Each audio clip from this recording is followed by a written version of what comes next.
যাও যাও গিরি আনি সারা বছরের নাস্তিক মনটা হঠাৎ করে এই 4 দিনের জন্য কেমন জানি হয়ে ওঠে।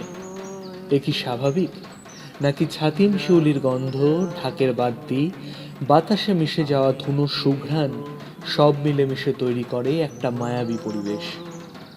ভুলে যাওয়া বার তারিখ, সময়, আলোর রোশনাই, মানুষের ঢল এক্ষেত্রে কাজ করে অনুঘটকের মতো। স্বপ্ন এ উত্তর জানা নেই। তাহলে নবমীর নিশি পোহালে প্যান্ডেলে দাঁড়িয়ে থাকা থমথমে মুখটা দেখলে মনটা কেন বিষণ্ণ হয়ে ওঠে? সে কি আবার কাজে ফিরে যাওয়ার আশঙ্কায়, নাকি অন্য কিছু?